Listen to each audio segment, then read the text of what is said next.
Yo, what's good? What's happening? We back, brand new episode of Threes from the Ring Pod.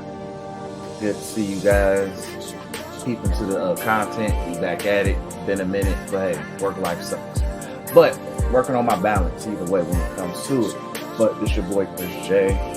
Got the boy Tyler here. Yo, what's good, people? Got Trail Sav here. Hola. Alright, so we back at it, man. So make sure you follow us, like, comment, subscribe on YouTube. Follow us on Twitter at Threes from the Ring. We appreciate all those that support, even with our lack of consistency. But hey, life happens, man. Wishing the men that listen to this early happy Father's Day, because Father's Day is this Sunday. When you guys listen to this, it'll be this Sunday. So happy Father's Day, early Father's Day to the fathers out here. Make sure you guys take care of your kids, man. Especially black fathers. Be there for your kids. Sons, daughters, they need y'all, G. And might as well just happy early Juneteenth, just in case we don't record next week. So celebrate y'all blackness any way necessary, G. But let's go ahead and get right into it. We're gonna go basketball first, since it's probably the most important thing that needs to be discussed, since it's been a minute. But we got that hoop talk.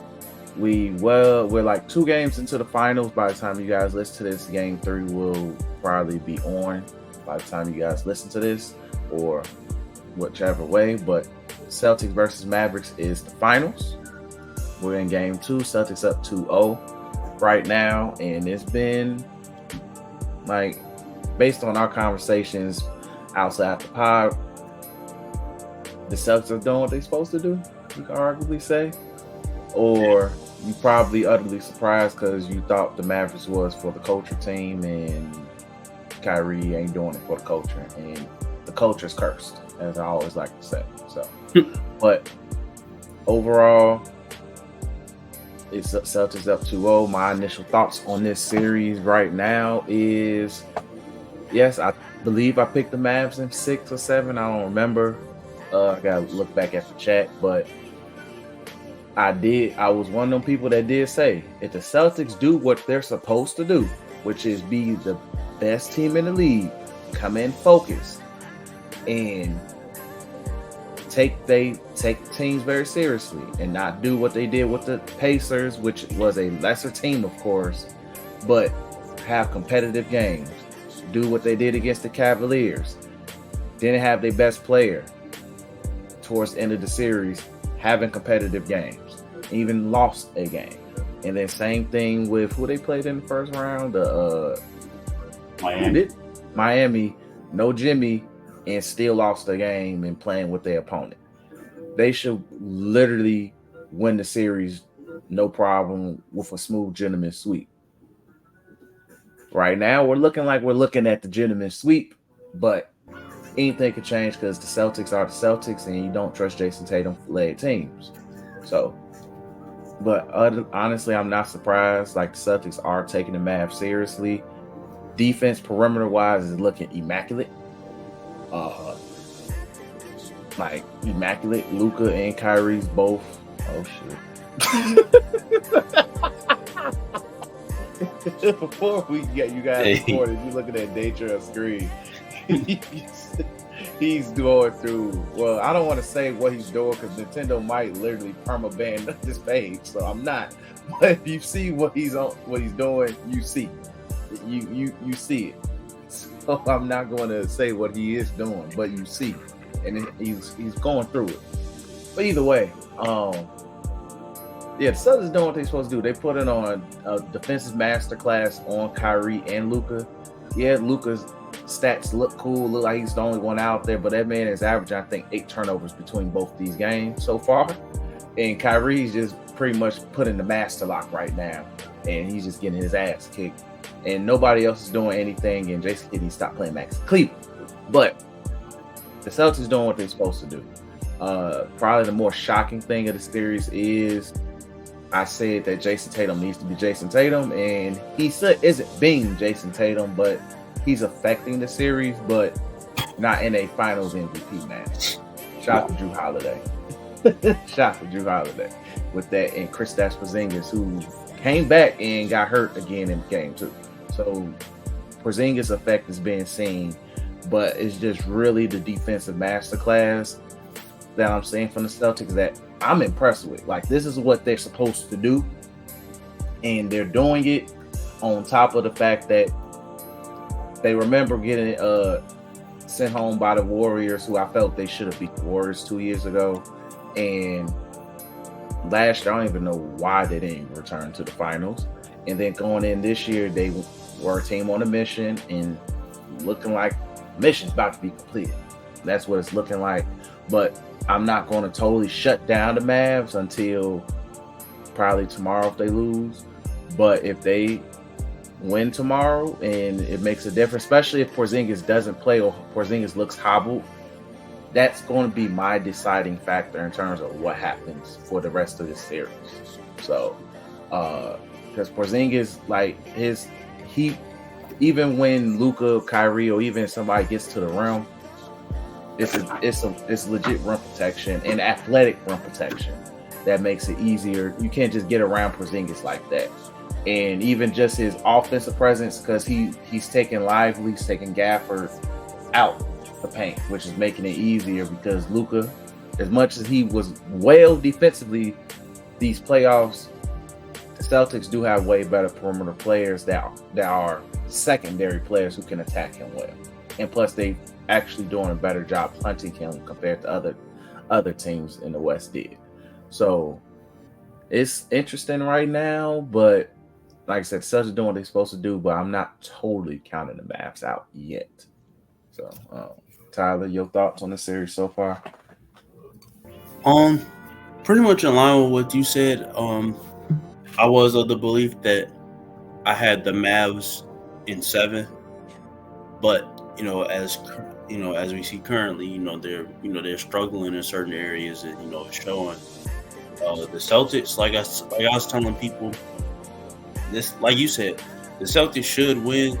But my thing with them the whole playoffs is they gotta show me. Because they'll drop this certain, like, they really should have been undefeated the whole, well, maybe not the Cleveland series, but they shouldn't have dropped no games in the first round for sure. But right now that they're playing, at their best basketball of the season, and it's paying off for them. Porzingis definitely has made a great impact.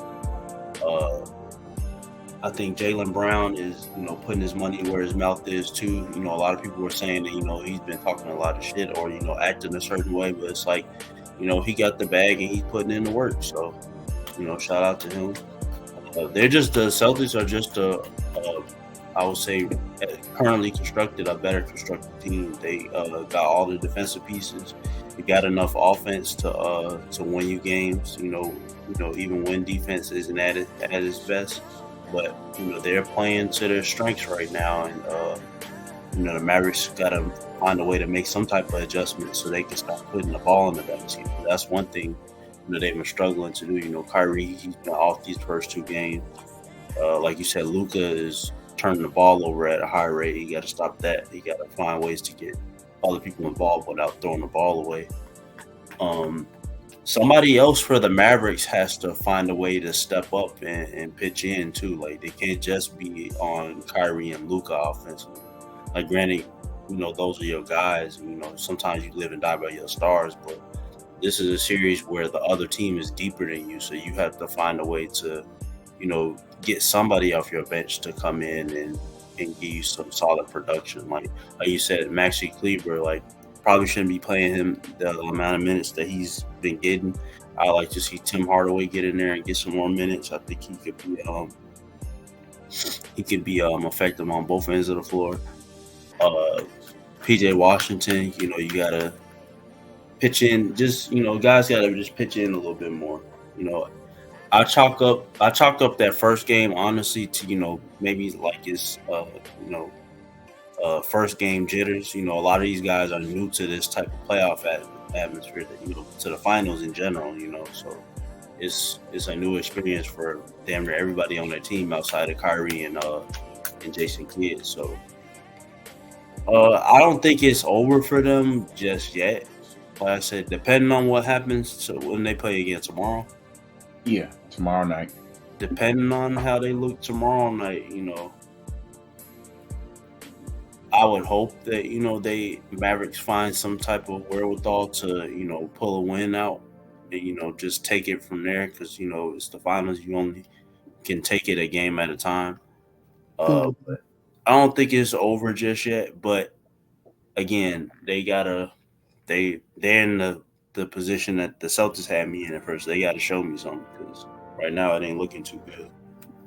Definitely agree, Trail.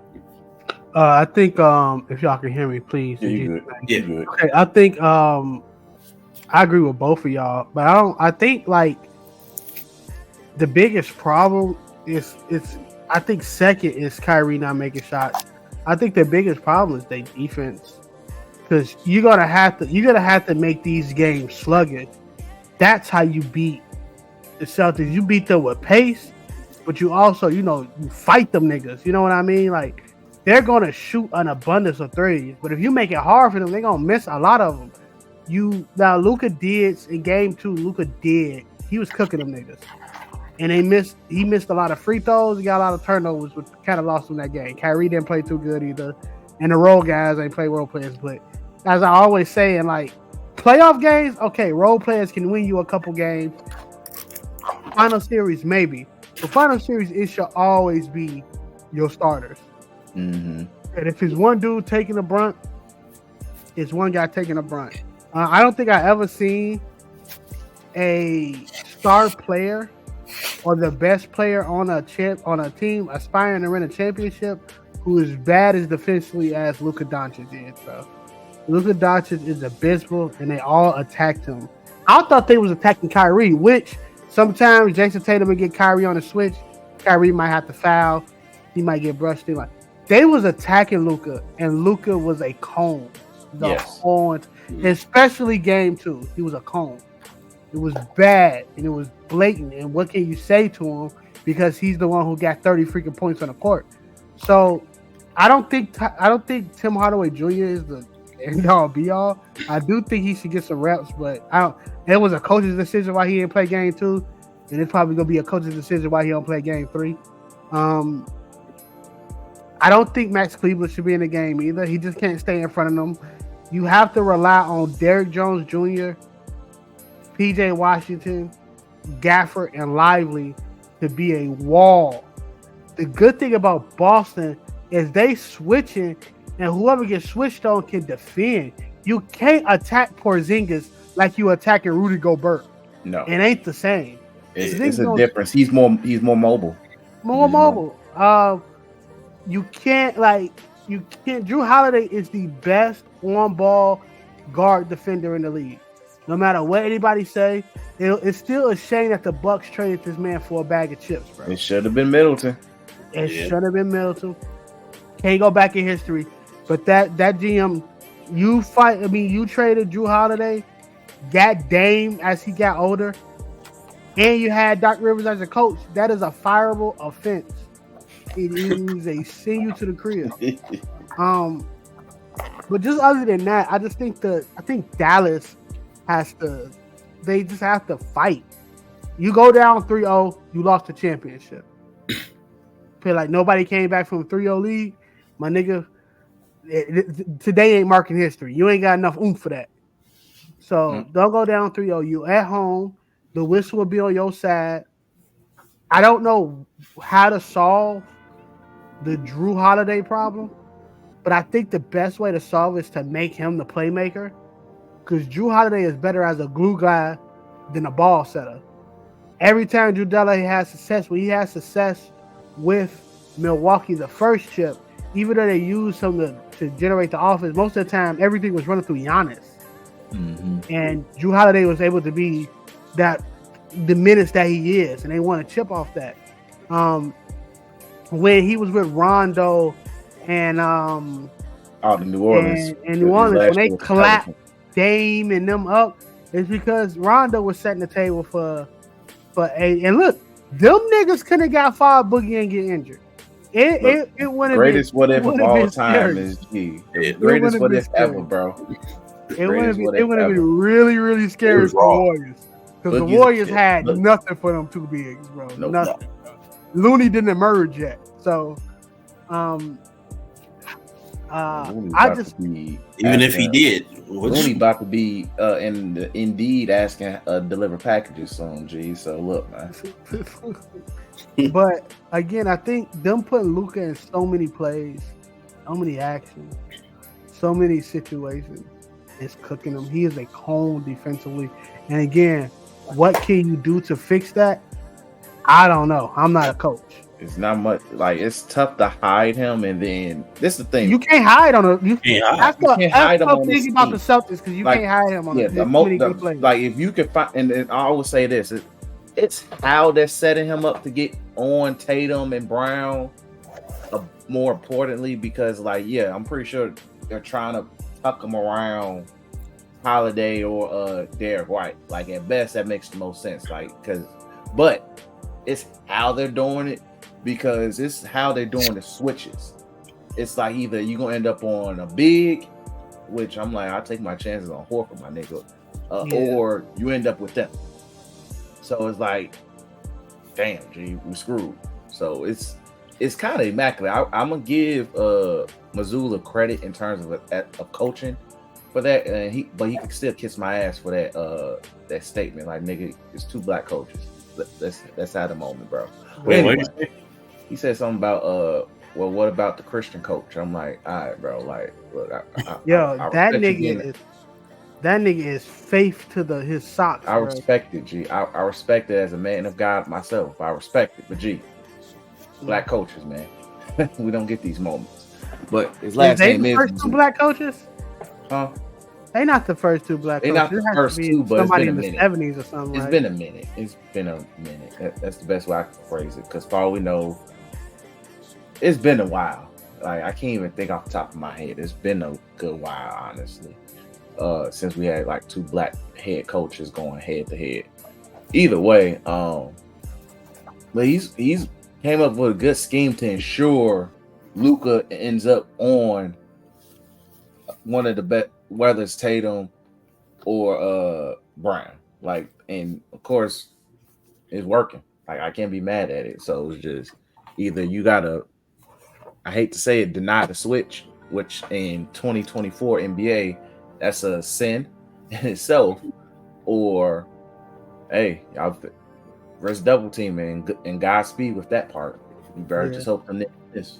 I think the double teaming part would be a little bit better if they didn't like. That's when you forcing Derek White to be your scorer. That's what I would personally put it at. You forcing Derek White to be your scorer. You forcing Tatum to play hero ball. That's the two things y'all will do. I think Jason Kidd tries to do that, but Jason Tatum is making some of the smartest. He's playing smart basketball. He's playing. Because Tatum's shooting like shit. By the way, in this series, I think they said he currently has like one of the worst percentages in finals history at the moment. So. See, he keeps having generational bad moments in both finals he's been in. Turnovers and this year's shooting, but he's making smart basketball plays and he's making shots when it do matter. Either way, that's not finals MVP get down, but either way, I applaud him for playing smart. That's not totally detrimental to the team. So I'll give him credit for that because it's like you're doing what you're supposed to do. But hey, I applaud, but it is what it is when it comes to that. But Jason Kidd does have to find a better way in terms of protecting Luka defensively because they're going to attack. It's simple as that. Especially when Tatum or Brown, it's like, hey, if y'all got Luka, ISO. Call ISO, do what you got to do. And I ain't mad at it at the end of the day. I'm not mad at it because this is the funny thing. Everybody on that team, at least starting wise, is a legit scoring threat. They're all legit scoring threats, whether it's because they're shooting 38+% from three, or they just Tatum or Brown and even Holiday. Look, man, I get to the rim. It is what it is. it's a wrap. So when the starters is on the court, you got to find a better way. I mean, most of the starters, like, because at this point, it's like, look, if I see Pritchard, hey, Luka, have a break. There you go. You fine, bro. But you got. I don't think they gotta play. Like, when you in a situation where you are the underdog, you gotta play 48 minutes a game. 45 at least, bro. You gotta give me 45. I can't. The situation where you gotta say Kyrie is not good enough at that moment to be the only one on that court with the role players, bro. I'm sorry. Oh, Luka yeah. Luka is that great. But Kyrie, and this is not a detriment. Like, of course, we all gonna say it would have been bogus if God made Kyrie 6'6", 6'5", whatever. But at his age right now, at his style of play right now, and what we at, he cannot be on that court with him, Derek Lively, because ain't no playmakers. Ain't nobody who's gonna be able to create their own shot but Kyrie.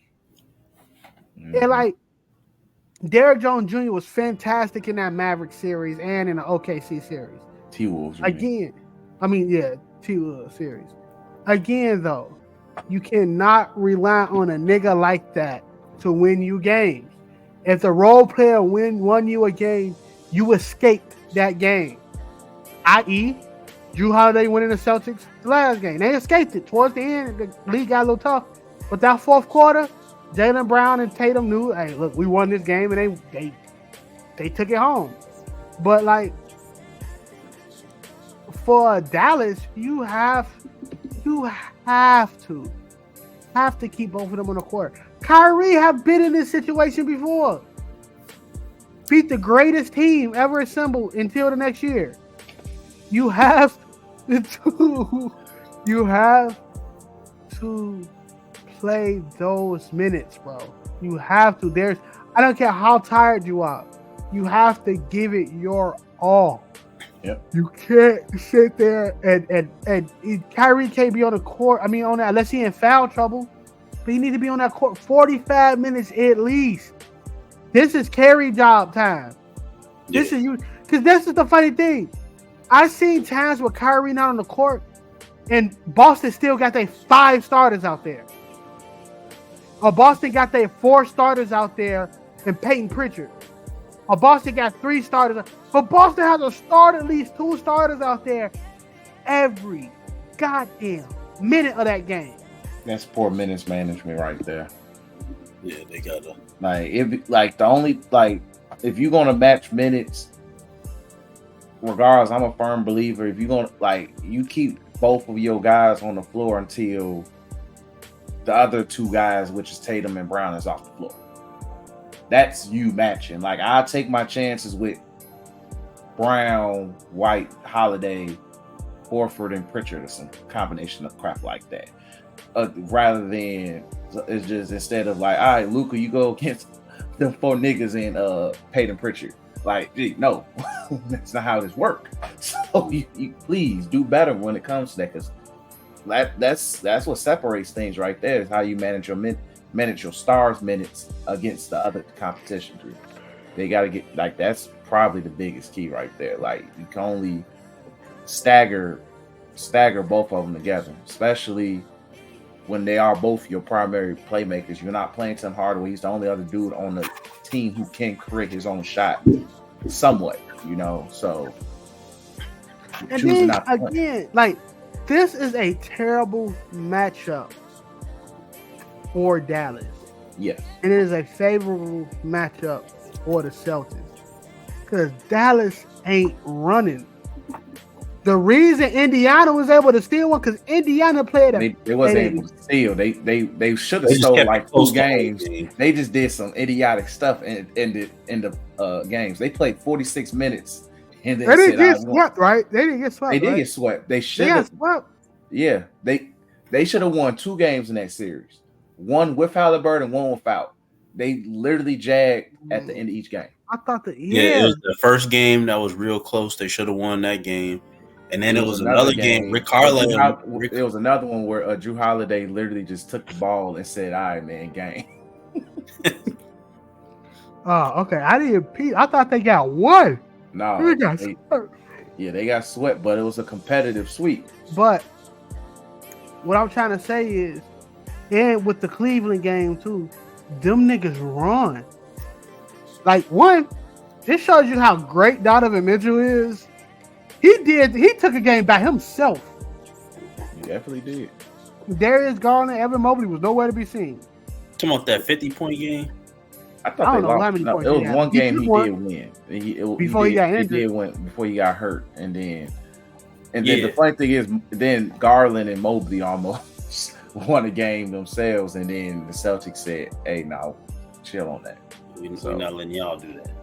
And that's the thing. I think like you gotta beat them by running, and you got again you can't attack Porzingis. That'd be dumb to attack Jason and Tatum or Jaylen Brown because they just big. Derek White is a good defender, and you gotta create schemes that beat them. I don't know. Shoot, if I was an X and O's guy, I would have been on somebody's bench right now teaching how. Trying to coach, but I'm not. So you gotta X and O's podcast. So you gotta find it. You wanna know? Hey, JJ Redick, slide me some cash. Man of the game with JJ Redick and LeBron James. Watch it. And I've been watching it. Shoot, I get my notepad out whenever a new episode drops. I learned what a DHO is, my nigga. But you have to floppy. Nigga, next time I see that on 2K, I'm running the floppy, man. They sure gonna be that nigga gonna run plays. What am I? Who ran the floppy? Was it the 09 Heat or the Heatles? The floppies, that's a staple play. I know, but somebody run them floppies to death. One of them Heat team ran it to death.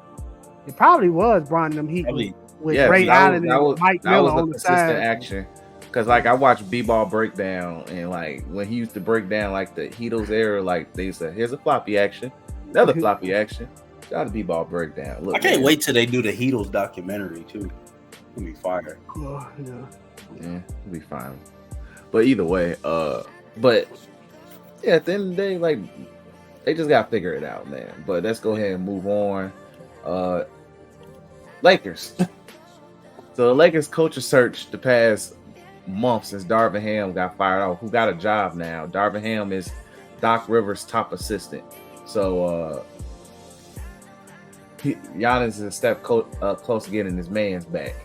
Either way, but Lakers are looking for their coach still.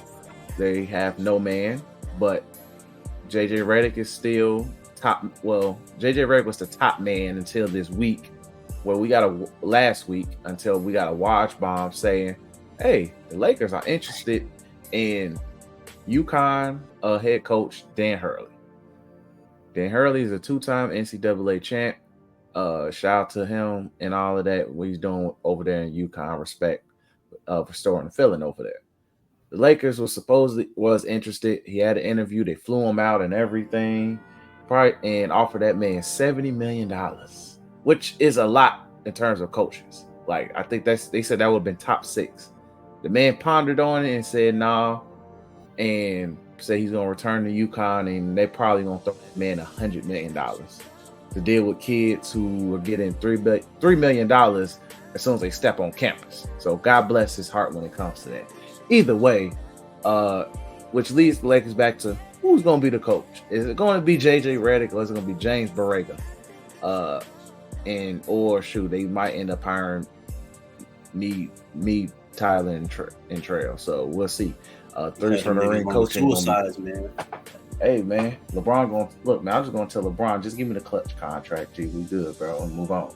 You do as you please, my nigga. But Lakers coach is a hot mess at this point, especially when it seemed like Dan Hurley was going to be the coach, and now Lakers fans got to ponder on whether it's going to be Borrego or JJ. So it is what it is. This again, who is Borrego again? He coached. He was AD's assistant before he left, or no, Borrego left to coach Charlotte. And I think he worked with the Magic as well for a season or two before he got flipped over there. So he was with underperforming teams, but he was also, I think he coached with Pop. I think he was under the Pop tree. I believe he was a Pop guy originally. So yeah, so he's been around, but mainly with Huff teams. So, but he's high consideration in terms of experience, and JJ is hey, we just hope this dude works. So overall, it's comical at this point. Like, it's nothing else to really say. They're in a bad spot, and it really shouldn't.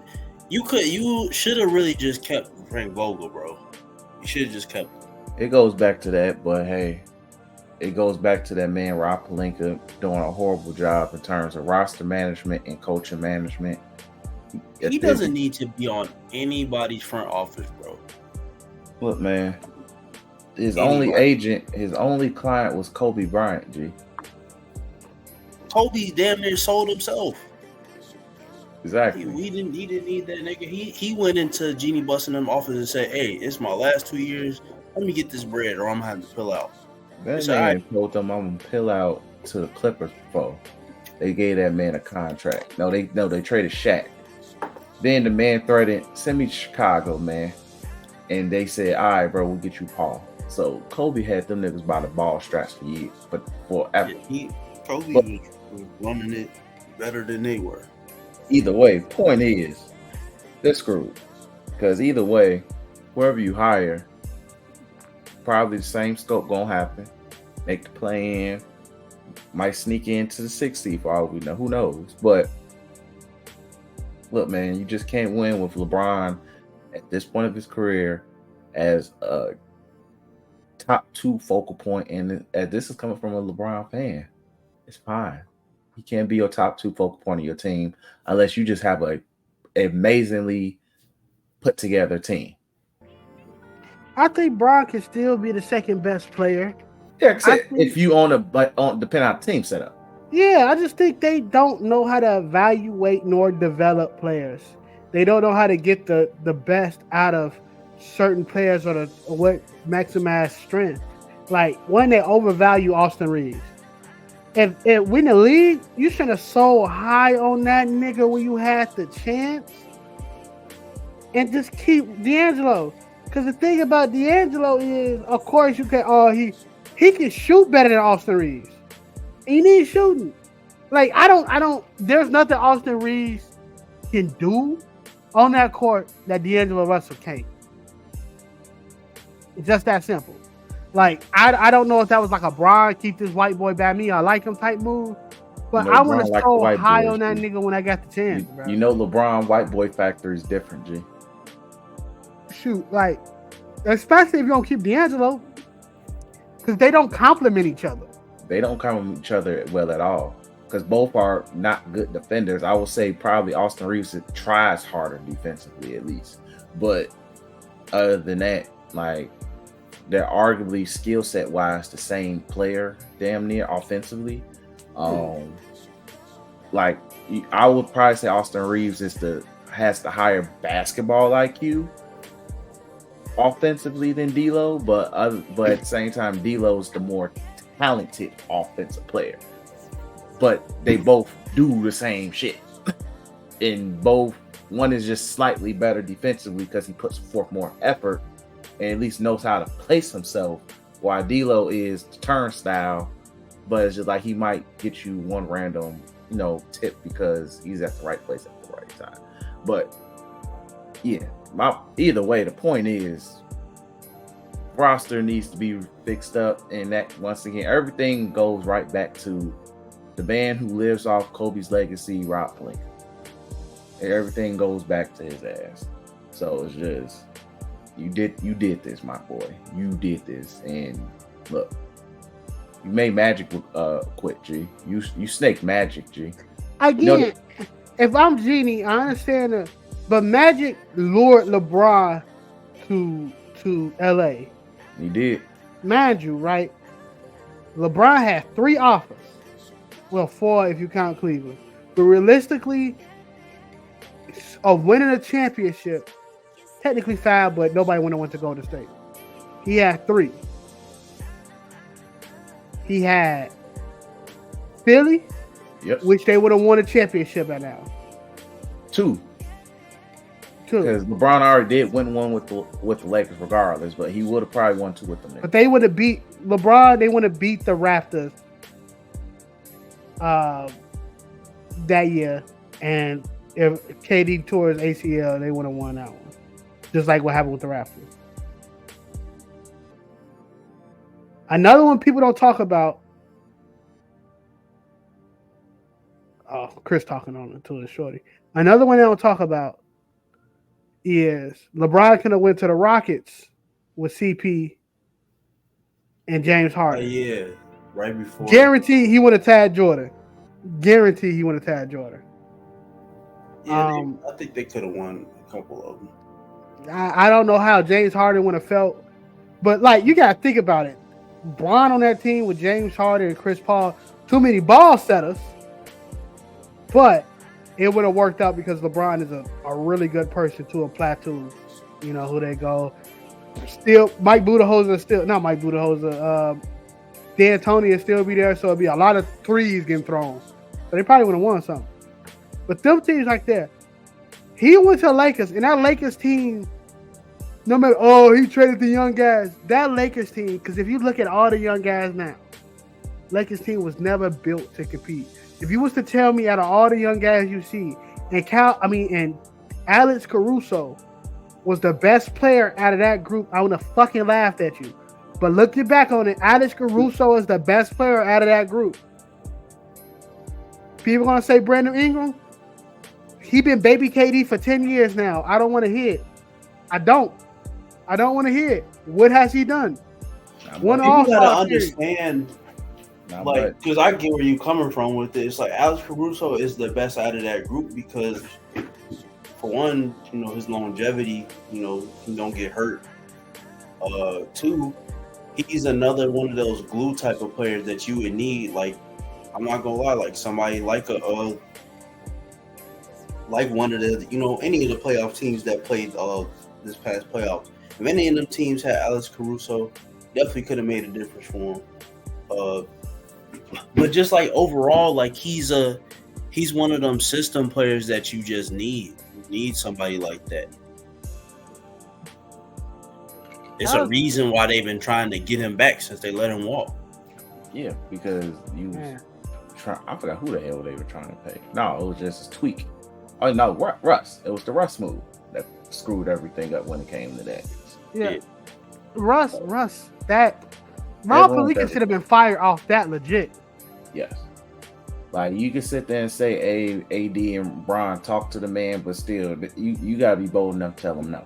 That's an example. Just say no. This does not do any good for this team, for this roster, and just what we have for one as a coach at the time, which is Vogel. And what made us successful. The only thing that went wrong that year was just the fact that LeBron ankle blew to smithereens and AD got hurt in the second against the Suns. If not, you was up 2-1 in that series before AD got hurt.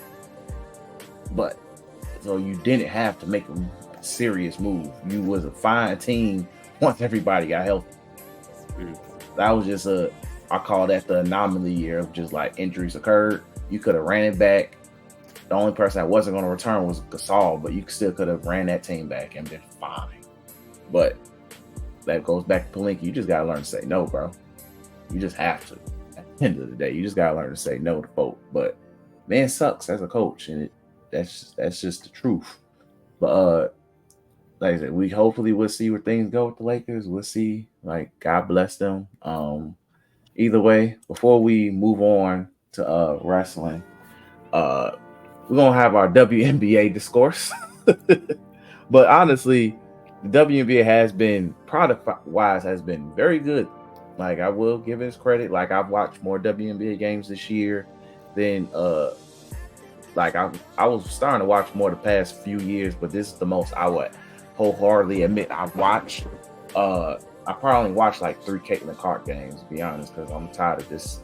It's funny seeing her get put through a table, but just watching just the product as a whole, like it's like most of these teams are good because they all got the best players, legit best players. There's only 13 teams, so it balances itself out in regards to that. But the product itself is really good, but the discourse we've been getting has been very disgusting, despite the record numbers and viewership, profit, and all of that, to the point where some teams legit are trying to use their brother stadiums in regards to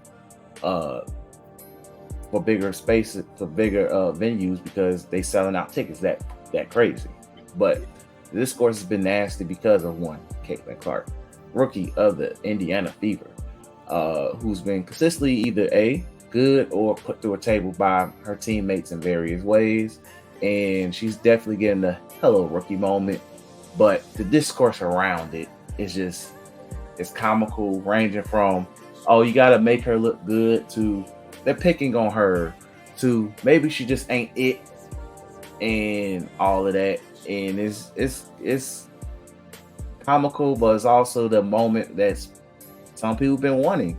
The WNBA is not a league that is going to get these disruptive, lowbrow takes, comments, because now it's more in the forefront, because you have a popular player from college that many people saw nationwide, that was getting national coverage, now make it to this league, and now it's like, okay, she's not doing what she's supposed to do, so something's not right.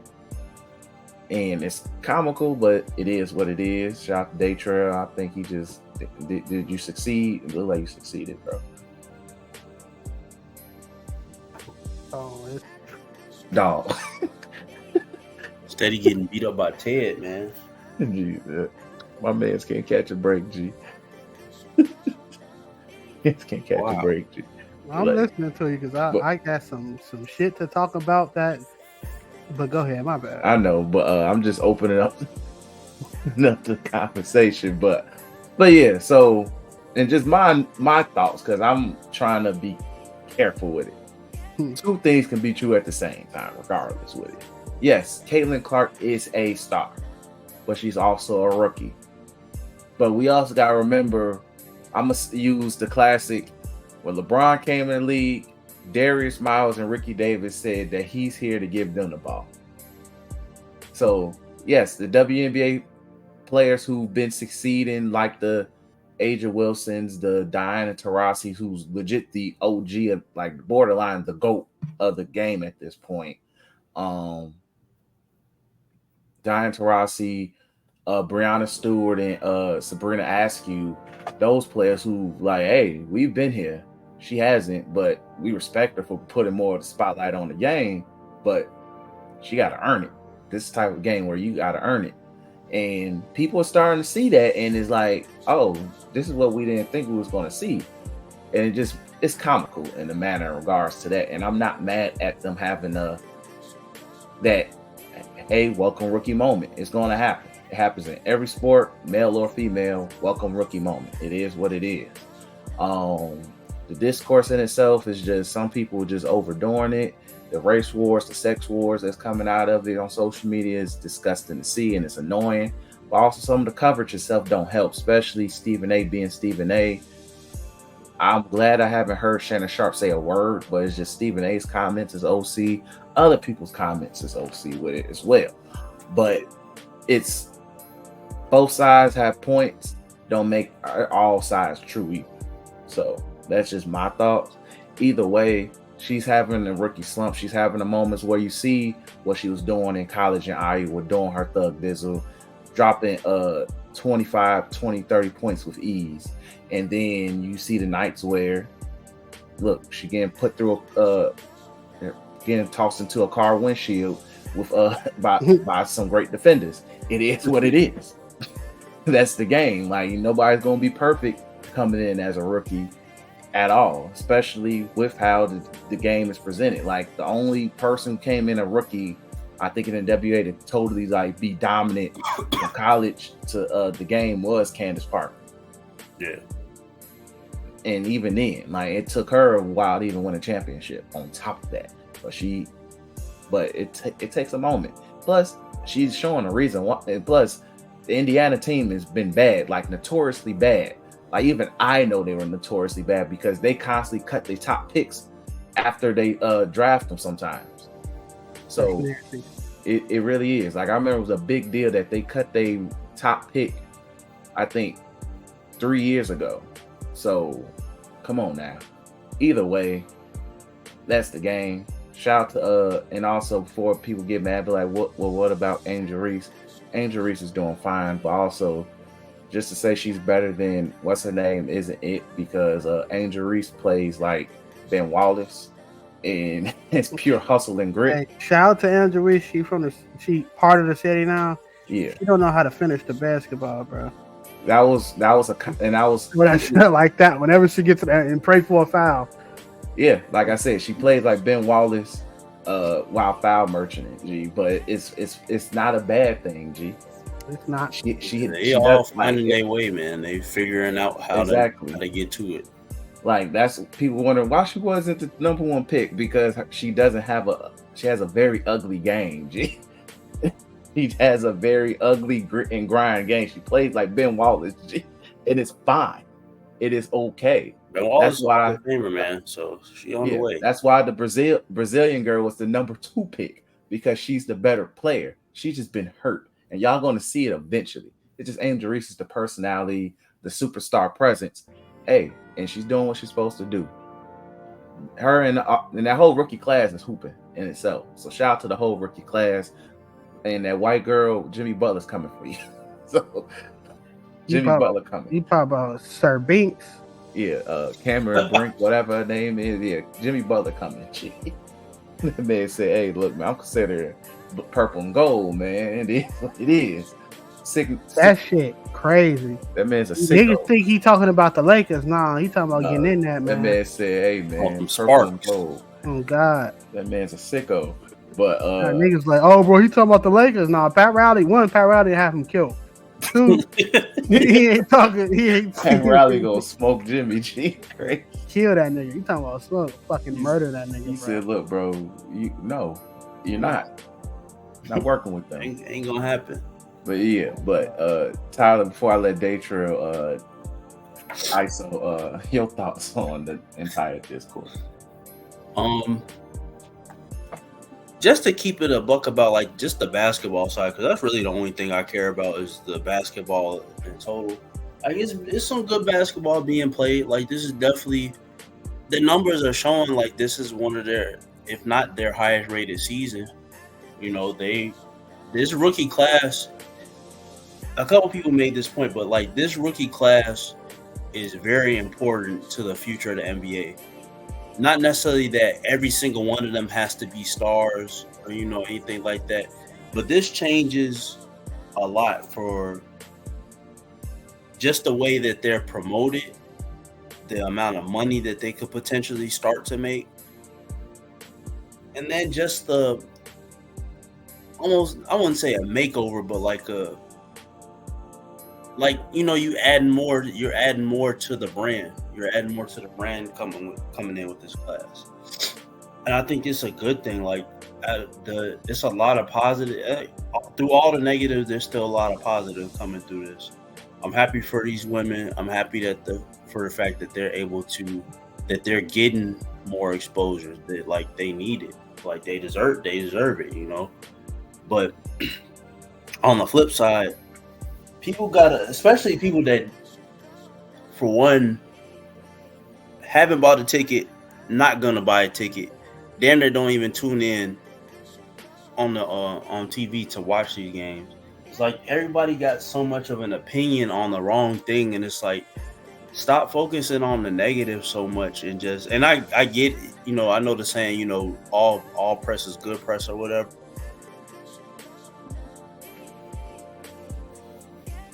But yeah, it's like, my camera just kind of phased out for a second.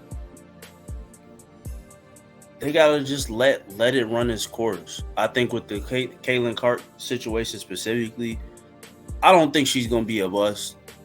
I think, like you said, this is just her welcome to the NBA moment. Everybody got to find their way to get adjusted. Everybody's game has to get adjusted to league settings basically. So I'm not over concerned about her. I do think that her teammates do need to kind of look out for her a little bit more. it shouldn't be no reason why, whether she's your best player on the team or not, just playing sports in general is like you don't let none of your teammates get manhandled and get pumped. I'm not gonna lie, like one of these girls need to run up on the other one and be like, "Hey, watch out! This is our teammate." Somebody take that. Somebody be the Ron Artest or somebody run up on somebody real quick. But don't be letting, and that's for any team in the league. Like nobody should be letting their teammate do that. So outside of that, I think she'll be fine. I think Angel Reese will be okay. I think, and then for even some of the up and coming stars that weren't drafted in this class or whatever, that believe that they got a stake to claim in this, and saying that hey, we was here before, they got here, we still deserve some of the spotlight too, and they're right. But it's all gonna work out for the best for all parties involved, as long as they keep hooping and keep doing what they need to do. Yep. Everything else is like you're not gonna really be able to control it. All right. They try ISO. That's funny. I really hate. I think this discourse is the worst discourse ever. I think a lot of people are coming into this extremely disingenuous to the women's basketball game as if they've been watching it. Nobody been watching it, right? I used to have to argue with red pill niggas all the time that the WNBA is actually good and it's not bad. And people will bring up they only got 2,000 viewers, and what can I argue with that? But if anybody tell you the women are skilled, and they have to be more skilled because of the lack of athleticism. So I don't appreciate any WNBA hate because they don't deserve any hate. I say that with this. That lady ain't give them people nothing. Oh, they got chartered jets now because of her. Oh, they got chartered jets now because of the hard work that CBA was doing. They got all this stuff because of the work that some of the greats put in. The Maya Moores, from Chicago. We all love her. Fine. Candace Parker. The Tarasis. Even JaVale McGee mama. Yeah. I don't know if she played in the WNBA. She probably did. She played for. No, I know she played in WWE. Did Reggie Miller's sister play? Cheryl Miller. So she never played in the WNBA. She didn't. I think she aged out by the time. Yeah, she aged out, but she if she did play, she would have probably. She would have cold. been. She would have been cold. She's arguably like the best to never really play in America. She's still. Yeah, she's still one of those people that they talk about, like who inspired a lot of these women. So. Yeah, but these women who is playing this game are extremely skilled and extremely great, and we are sullying it because they play physical all the time. They have to. It is not just them beating up a Cleveland Clark. They are physical. It'd be a lot of fouls happening in WNBA games. They are physical. Yeah, they be letting them ride too. Yeah, like they play hard, and that's the messed up thing about this whole situation is that they sullying the conversation by saying she's the golden girl.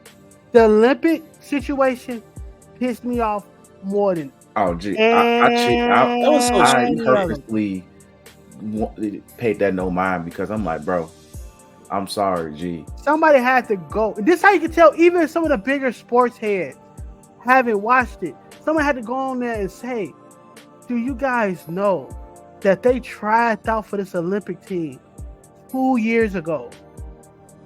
4 years ago. Like, you can't. It's similar to how the NBA does it pretty much. Like, and Bron and them did this show. Bron and Curry did the show thing of like, oh, we got to step in now, woody woody woo. But Bron and Curry was playing for the Olympics because guess what? They always been on Team USA. Guess what? They're some of the best players in the world. Not because such and such get more TV time than such and such. Trust me on that. So, like, it's so stupid. Who should she get rid of? Should they get rid of? What lady should get her spot taken by her? And what precedent do that set for anybody else grinding to get to the place they're trying to get to? Mm-hmm. Just because she played for a big school in Indiana and she got a lot of ratings for March Madness. Whoop, god dang dude. That's like telling niggas that's on that French team, move around, Wemby coming through. Even though Wemby gonna be on it, but say for instance they have players. Or that's like if Zion came in last year. I mean, when Zion came in and said, hey, I'm the first overall pick, let me do damage. No. So there is a certain level of respect that we got to start having for this game and the players that play it. I get it. We might not ever see Monica McNutt again on First Take because she kept it real with Stephen A. and said you could have been doing this years ago, but you weren't. And there's so much that can be said about this game and how great some of these players are. But we talking about one lady that's white, by the way, how she is the most popular, such and such, such and such. Okay, so she popular. They ain't gonna stop her. She ain't no goddamn Magic Johnson. She ain't about to turn that franchise around. Indiana Fever suck. They're gonna suck for a minute. Okay? They're gonna suck for a minute. They probably get the number 1 pick this year.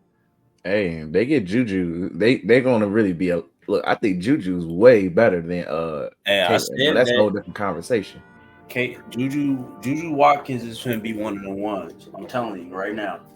Yeah, Juju, like I was listening to a podcast. They said teams gonna be doo-doo for Juju after All-Star weekend. You're gonna see who really trying to get who really real. I was like, hey man. But yeah, I wish I could say more about that, but even I'm just like, this conversation is not needed.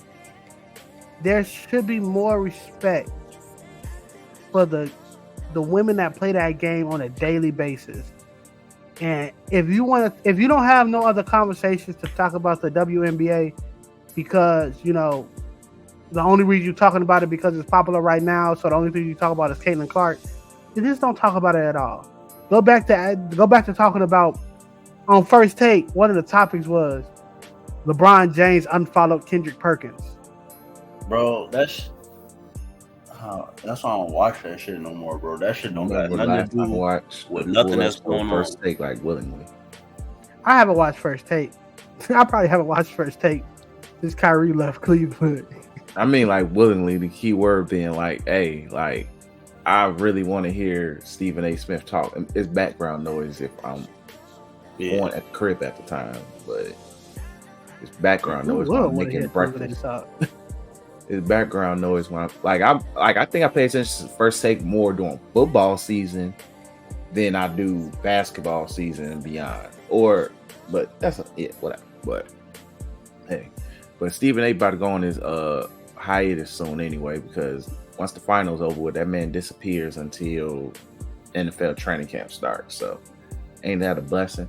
But either way, just to wrap this basketball portion up, just either way, just continue to genuinely, I want people to genuinely do support the WNBA. Like, the product itself is, like, as somebody who casually may dabble in it random seasons, like when I was young, especially like when Candace Parker got in the league, to what it is now, it's ways different in plenty of ways and all of that. But either way, support the league, genuinely support these women, and I just want, even though, like, yes, more viewership means more bad takes like NBA Twitter, I just want genuine love and support for these women. I don't need think pieces. I don't need crazy talk from left and right wingers. Like, keep that away, But either way, just continue supporting the league. Chicago Sky keep getting better. And hey, yeah, like hey, I'm all for it. G. I'm all for where the league is going, and eventually it's going to lead to their salary. Like we're going to get probably this generation of players is going to be the first WNBA millionaires coming from this league. Like this generation of players, it's probably going to be Asia Wilson either way because she deserves it, or Sabrina Askew. But this is going to be like the reason why, like the WNBA is where these women don't need to play overseas to make money. They can stay here and not end up Brittany Griner. but either way, I'm just happy for where the league is going. I hope it's continuing a positive direction from here, and just continue to support the league genuinely, man. And don't let this the takes totally warp what's going on either way. But let's go ahead. I'm gonna just keep it going, by the way, guys, because I don't feel like pausing and restarting. But we're gonna go straight into wrestling, guys. So with that said, been a minute in terms of wrestling. So much has occurred. Gunther's King of the Ring, Nia Jax's Queen of the Ring.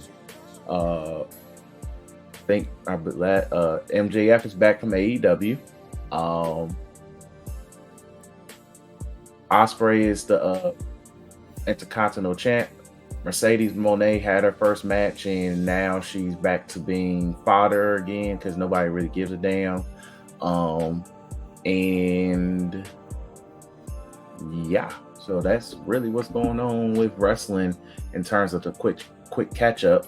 But the main news wrestling wise that we're gonna kind of speed through is Ricochet told Triple H, "Hey, it was nice, but it's time for me to move on elsewhere. I need to have my 5-star bangers on Rampage on Friday nights after SmackDown, and have a 5-star match for Ospreay that leads to nothing or means nothing, and go to AEW, man." But either way, Ricochet announced that it was reported. I won't say he announced anything, but it's been reported that Ricochet is not going to re-sign with the WWE, and he is going elsewhere. We don't know whether it could be AEW, probably will. It could be New Japan. New Japan needs talent. Who knows? He could go to Impact and be the biggest person there. Probably won't. Either way, Ricochet's time in WWE is wrapping up. And this past week on Raw, if you've been watching, pretty much he's been in a program involving him and Ilya dealing with Braun Breaker, pretty much committing premeditated murder on each of them weekly. And it's to the point where once the news got out, we pretty much can arguably say Ricochet got written off completely because he should have minded his business and not touched Braun Breaker when he was about to kill Ilya. And murder was committed. He threw that man like a lawn dart into the a la Kevin Nash, Rey Mysterio. Oh, hey, by the way, I don't know if you guys watched the first episode that Who Killed WCW, but Kevin Nash said Rey Mysterio told him throw him through a window. It's for that spot. He said, "I will kill you." On it for the culture. Look, young Rey Mysterio didn't care, but anyway, trying to get over, man. I respect it. Either way, but yeah, I got to catch up on that. I haven't watched any episodes. No, it's just the first episode came out last week. The second one probably coming out tonight, I believe. So, okay. It's multiple parts, so we'll see. But because last week was like the introduction. But anyway, back to Ricochet. But Braun Breaker pretty much beat the daylights out that man and then body slammed him into a car windshield. So it's arguable if he is written off fully yet, because the funny thing is Ricochet sold it weird. The man's eyes were still open after getting body slammed through a car windshield. And then next thing we know, we go to commercial and he is getting rolled into the ambulance with his wife crying in the background, which is hilarious. Shout out to Samantha Irvin selling that to the great lengths that she did. Shout out to that. But either way, Ricochet's probably gone. That was probably the last time we will see a Ricochet. And just you guys' thoughts on Ricochet's WWE career if it is over for now. Shit. My thoughts. Oh, Tyler, go. You go first. You go first. If it is, the end for his WWE career for now, I think he had a pretty decent run. Ricochet is probably, since the NXT Black and Gold days, probably been one of my favorite wrestlers to see on TV just because, he's exciting. He puts on good matches, a great seller, great worker. I think overall, most people wish that he could have been in bigger spots or whatever, but people got to understand it's like some of them spots you have to if you really go back and look at least since 2019. No, I would say since 2021.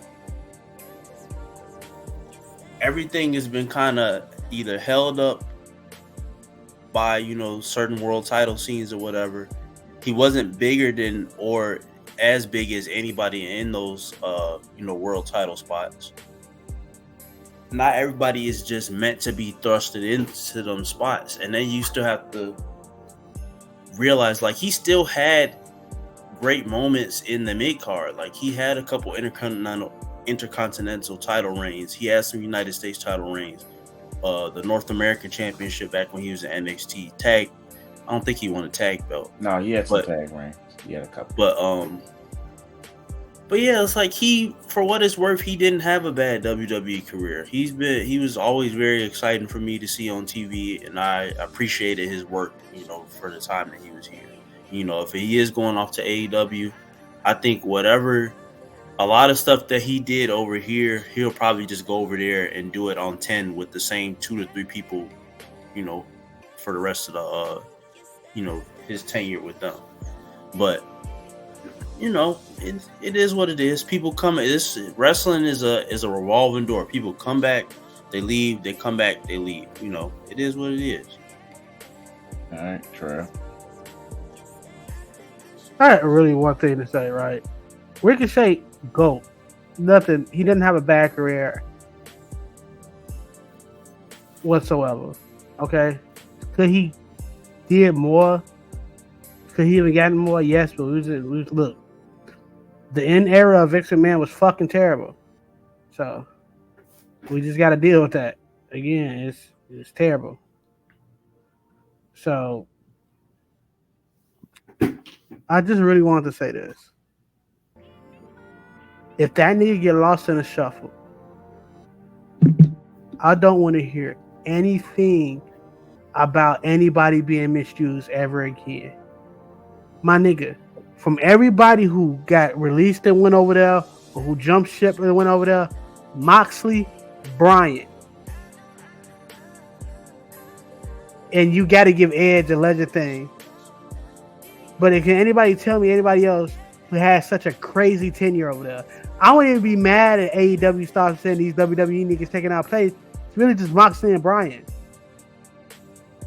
I don't really count Swerve because he was more of an NXT guy. And he made his name other places. Wasn't really over with the WWE crowd yet. But everybody else, nobody doing nothing over there.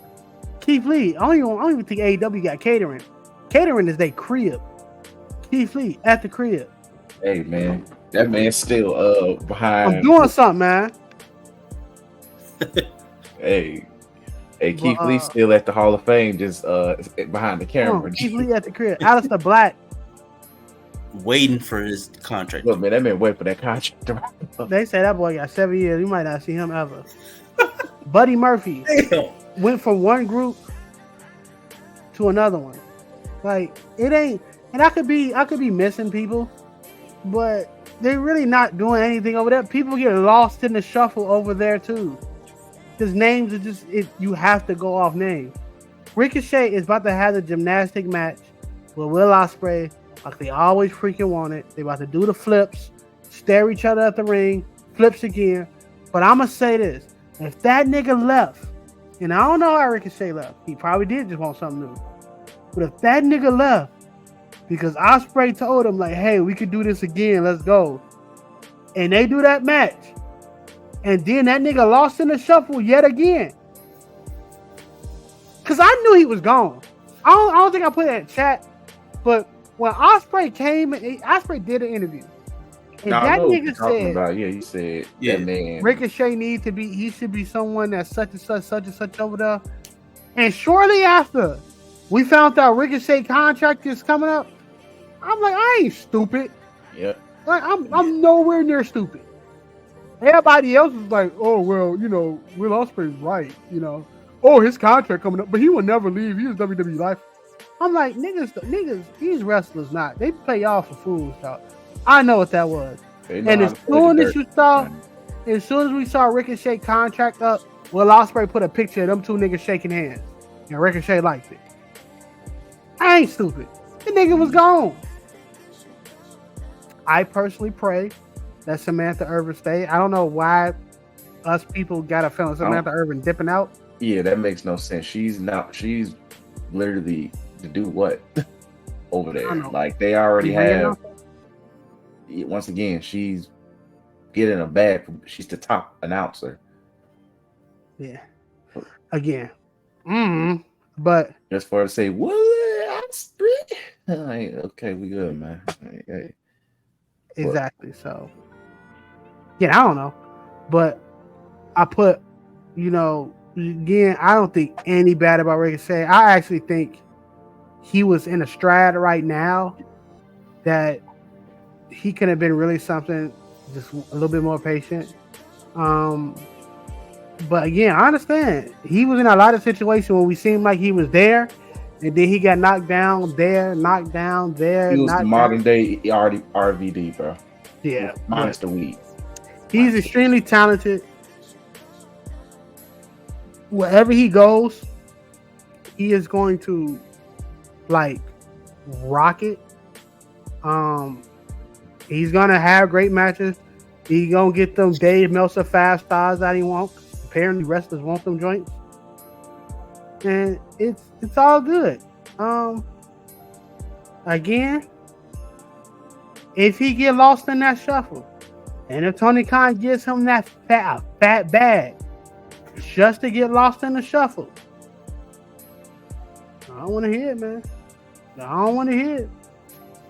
Because you was on TV every freaking week in the E. Yep. Win or lose. Win or lose, you was on TV. So I don't want to hear it. At all. So, hey, that is what it is. But shout out to Braun Breaker taking that man out through violent means. Anyway, moving on. Sexy Red has been on NXT the past few weeks, causing some people to be mad. But hey, shout out to her. She was prominently featured. She was the host of that was Deadline, right? Tyler? Battleground. Okay, sorry. Look, they I really just go back to Takeover, insert city here. But anyway, but yeah, so shout out to that. Battleground's cool. But she was prominent as like the person who handed out the new women's mid-card title, women's North American Championship, which I just wish they just called it something else. Like you could have called it the South American title or something. I don't know. But either way, she's been prominently, and it's funny thing, she fits in over there. It's kind of hilarious. So it kind of really works over there. But hey, shout out to her. And also shout out to her kind of being the ratings booster that NXT needs, because outside of her, well, the men's division's ass. It just really is. So shout out to her just filling in, you know. I know people upset, but you guys' thoughts on her appearance? So. I'm not a Sexy Red fan, but I ain't mad at it. It's good business. Yeah, good business. That's what it is. And like, hey, it's a nice little ratings boost, and it gets a certain demographic of people what's going on over there, especially with the amount of black people who is on NXT. And we're like, oh, okay, we got some real niggas over here. So. And also, Booker T's been wild for some of his commentary. Yeah, he been out of pocket. I mean, having too much fun. He's having a little too much fun over there. Like Charmel needs to send that man a text of like, you need to chill, or No, send a text showing that Kurt Angle's still on speed dial. Just get him to chill a little bit, man. That whole scenario is insane, considering what happened. Insane. Yeah, but it's still OC. But either way, but Booker T's been utterly hilarious past few weeks. But it's been entertaining though. I like Booker T on NXT a lot though. Yeah, like look, Booker T's needed. His commentary is elite. I don't care what nobody say. Like some people say it's cringy. I don't care. I had Jerry Lawler in 90. Jerry Lawler commentary in 97, 98 was cringy. 99 was cringy. 2000 cringy. Yeah. Booker T is just right. You know, you just gotta be Booker T. I knew Booker T was gonna be good on commentary. That one match he had in TNA, where he got out the ring and went to the commentary booth with Kevin Nash. Him commentary his own match, like, dude, that is still that's a top 10 wrestling moment. I don't care what nobody said. You can't write that in, man. He came up with that. Top 10 wrestling moment ever, G. Like that's all time moment like that. You can't top that. That's legit entertainment. But let's go ahead and move on to Clash of the Castle, and we'll wrap this episode up. All right, so Clash of the Castle is this Saturday. I believe it starts at 1 p.m. At least Central Time for us. So depending on where you are, it'd be in the afternoon. Start some point in the afternoon for you. But us here in Chicago is 1 o'clock. So with that said, right now we have a 5-match card, which is Triple H's bag right there in itself. So we will see how that goes and if anything gets added or anything doesn't get added. But at the moment, we're looking at 5 matches. We're going to start with the women matches, not to be mean, but they're kind of the ones that's not really pushing much. But we got a triple threat tag team match with Bianca and Jay versus Alba Fire and Isla Dawn. Also, prayers up to Alba Fire because I saw some crazy news about her mother. Yeah, so prayers up to her. What happened? Her mother was involved in a car accident. Like she was hit by a car, struck by a car. Yeah. So yeah, I don't remember seeing if her mother passed or survived or not. So I'm just gonna say it was just some sad news. So prayers up to her mother.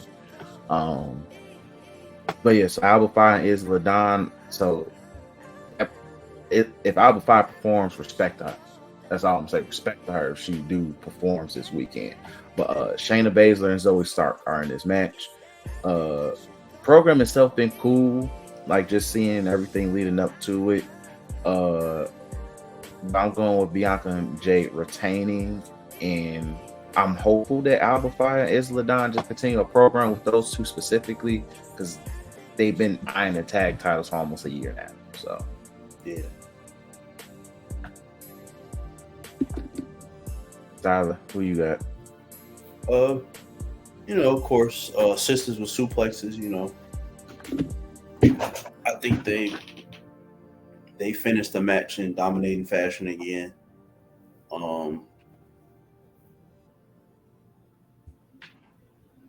I think that they pretty much gonna have them run the gauntlet and at least until Survivor Series. That's long, but we'll see where that goes. But that's a long time for them belts. But yeah, let's see. Trey, who you got? I'm pretty sure you know self-explanatory. Yeah, I got Bianca and Jade, man. All right. Bailey versus Piper Nevin. Pretty much this program is slow burning. This is Bailey's first title defense. No, it's not. On the pay-per-view. On the pay-per-view. No, I thought she had the triple threat match. Oh yeah, she did. I'm sorry. I forgot you're about right. That was the last one. But yeah, so that's crazy. But that was a good match too. It was a good match. Now that I recall, it's just Backlash seems so far away now. So much has happened. But either way, Bailey versus Piper Nevin. Piper Nevin is in a home ring advantage here, but Bailey wins, maintain a title reign as she goes up against Nia Jax this summer. So, but Bailey wins. That's a gimme. For sure. Hey, shout out to Piper. Fire name. But she is really doing her thing, bro. No, I agree. It's night and day right now. She is like putting in the most work for her character and stuff like that. And I know she's not gonna win this title. She most likely dropped that title to Nia Jax at SummerSlam. Hey, if we, I've been hoping that we get Piper versus Nia. We need the big meaty women bumping meat match. Yes. Crazy. But I just like Piper Nevin promo. She's a good promo. No, she is. She's very underrated. Really good promo. But other than that, she did her thing on the mic against Bayley. In the moment she sends what's her face to Valhalla, Chelsea Green. It's gonna be a movie because she is gonna get sent to Valhalla. Oh yeah, it's gonna happen. Yeah, like that. It's like that squash is gonna be generational. It's gonna be real generational. But so we all in agreement. Bayley wins. All right, then we go to our mid card, which is Sami Zayn versus Chad Gable, part 2 or 3, whichever number they on. A part of me wants Chad Gable to win. I really do, but I think Sami wins because Otis screws over Chad Gable, and then they have a program. But I still strongly believe Gable's going to win this belt eventually. It just lines up for it because you got to get that belt off Sami and kind of move on somewhere with it. But I think Sami wins. I think there could be 2 scenarios to Sami losing. I think either Chad Gable is really finna put him through the ringer. I think the other scenario is because I think they're still leading up to Otis turning on Gable and saying enough is enough. I think one scenario could pop up in the match where Otis is trying to cost Chad the belt, and he inadvertently hits Sami again, and that's where Gable goes for the win, or he wins because Otis purposely does it. One of the two. But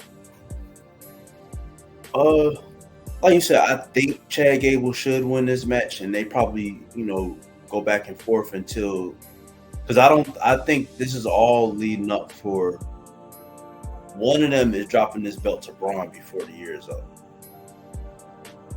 For the summer. Before the summer is up. If not at SummerSlam. He's trying to run through somebody again.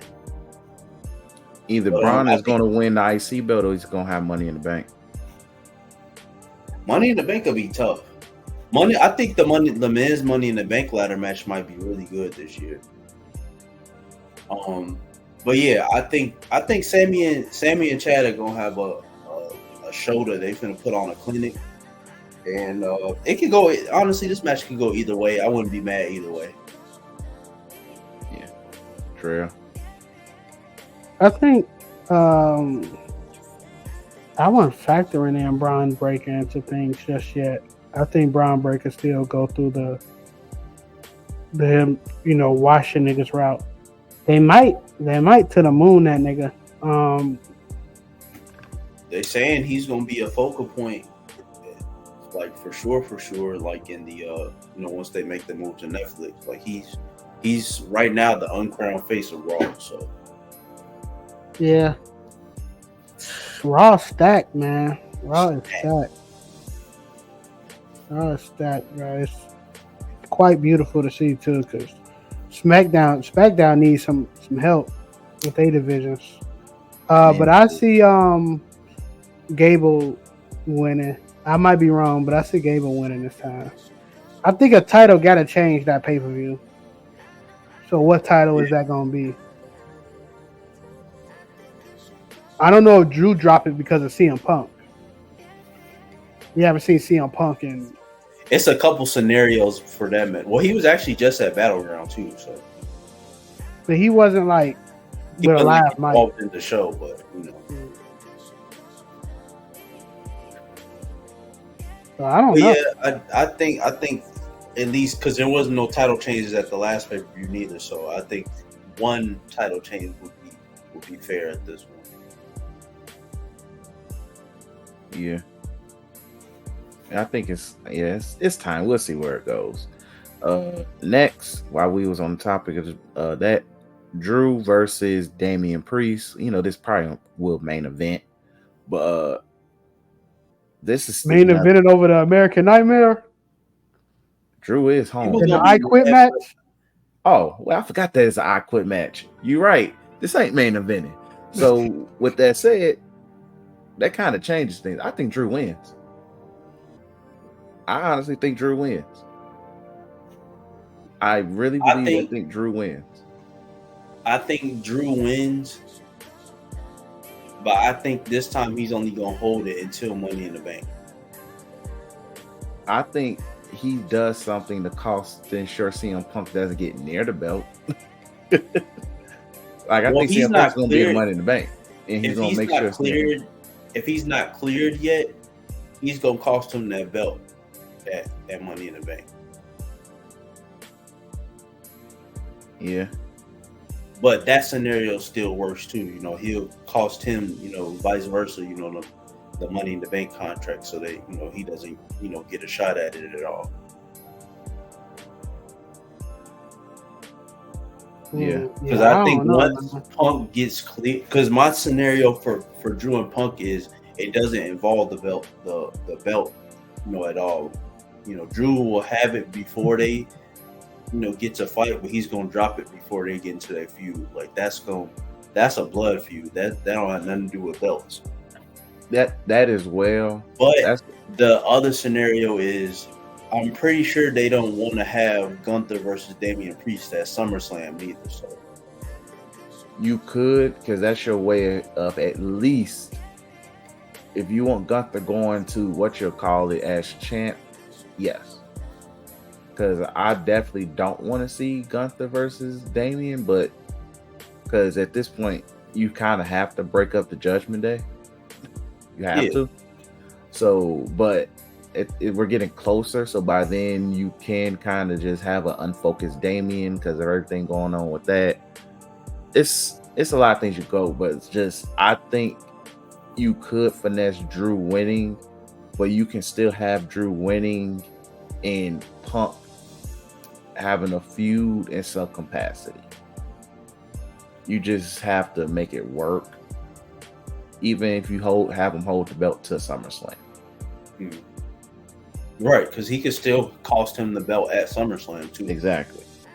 So but either way, that's on them to figure out. But I think it's let Drew have his redeeming moments. This is kind of what they've been doing throughout the year. So him being a 4-time world champion, who cares? Here you go, bro. Thank you. Get your hometown moment. But if you do go with the CM Punk interferes and costs the match, yes, you go all in, let them have their blood feud at the next couple of pay-per-views, because they got Money in the Bank and then you got SummerSlam. So yeah, I don't know, man. That's a big one, bro. It's so many variables to that, because who the hell fighting Gunther? yeah, somebody got who's fighting Gunther? Somebody got to eat them chops. That's what I'm saying. Like, do you do Drew wins, Drew drops it to Punk, Money in the Bank, Gunther smacks the Punk at SummerSlam? Do we drop the title that many times? I think the perfect scenario is this. Somebody getting cooked by Gunther, bro. If this happens, because he said he coming to Berlin with that title. Yeah, the perfect scenario, I think, one more scenario I can see. Hold on, I think my perfect scenario, we might be on the same page. Somehow, CM Punk turns this into a triple threat match. Gunther's gonna be like, "Look, man, you ruining the prestige of the ring, man. We're men. I don't share rings with men. It's 1-on-1. It's mano y mano." But I think that's one way you can finesse it just to maximize the match. Either way, there's ways to get in about it, but I just don't want to see Damian versus Gunther. I'm good. That don't scream SummerSlam to me. Especially Damian versus Finn at SummerSlam. Yeah, I was gonna say Damian versus Finn seems like that's the route. Yeah, so it's just like you have to get that belt off him. Like, it's like if we're doing the Fall of Judgment Day, you gotta get that belt off him. And yeah, you can. To be honest, I could see them doing. So if Drew wins at Money in the Bank, I could see the triple threat actually happening at Money in the Bank, where you do Drew versus Damian versus Finn. Ew. Because you gotta remember, Gunther's guaranteed his title shot. Right, he gets his title shot at SummerSlam though. But you mentioned Drew, Damian, Finn. Right, that's at Money in the Bank. To kind of tie the Judgment Day situation into it, which leads into the Damian versus. Oh, Finn. okay, I get what you're saying. You could arguably, but that means you have to have. Yeah, this. I'm respect to Triple H, man. You have multiple areas. He had his work cut out for him. Yeah, like I say, you can't go in the wrong way, but don't give me Drew versus Gunther. I mean, it will be a good match because it's Gunther, but either way, somebody eating them chops, bro. Yeah. Somebody's eating them chops. Somebody's getting drop kicked. Somebody's getting combo finisher because he stacked up all 5 of his finishers like Here Comes the Pain back in the day. So look, man. Yeah, look, it's Gunther's coming, bro. Pause. But moving on. And then the main event main event more than likely. Cody versus AJ in the I Quit match, which this came from because AJ faked his retirement a la Mark Henry, who's a free agent, by the way. Also, stop falling for Southern dudes in pastel suits saying they about to retire. Just stop. Just stop it at this point. With that said, Cody fell for the jig. AJ said, I still got some juice in the tank, and said, hey man, it ain't over with. Beat the daylights out of him. Cody said, hey man, I quit match. So Cody's about to bleed. AJ's gonna bleed. If Cody was real, he'll reenact the fire spot that he did at AEW before he left, where he lit a table on fire for no reason and got burn marks. Do that for the culture. At least this time it stakes to it. But either way, Cody wins, and I just hope this do lead to Cody versus Randy for the summer. That's what I really want, is Cody versus Randy for the summer. I think Cody versus Randy is the Cody versus Randy definitely should be next. Yeah, but we all in agreement that Cody wins. Yeah. Yeah. It was. Cody cut her to a fucking, I don't know, some landmark in Glasgow or something like that. I just want to know the way Cody's gonna make that nigga say I quit. So. Look, the greatest I quit is still when John Cena ripped the car door and made JBL go, I quit. Hey. I quit. That nigga took that shit to a rap song after that. Man, John Cena was locked in with the niggas, bro. Legend, G. Legendary, bro. But so please give us a iconic I quit, because look, man, I love I quit matches. I love them, so they just need to be done right, man. But that's it in terms of wrestling. And that's it for pretty much the show in itself. We appreciate you guys for listening as always. Enjoy the NBA finals. In case we don't record again until after somebody wins. And enjoy Clash at the Castle, because it's a lot of what ifs going on. Like a lot of what ifs. In regards to what's going on both sides in terms of storylines. Also, shout out to legit Suge Knight taking over the solo. I don't know how South Korea feels about that, but hey, either way, thanks for listening. Thanks for watching. Make sure you follow us on YouTube at, of course, Tweeking Media. Like, comment, subscribe. Follow us on Twitter at 3S from the Ring. for any of our basketball, cultural takes, what's going on in the world, and wrestling takes as well too. Thanks for listening, and peace. Peace out.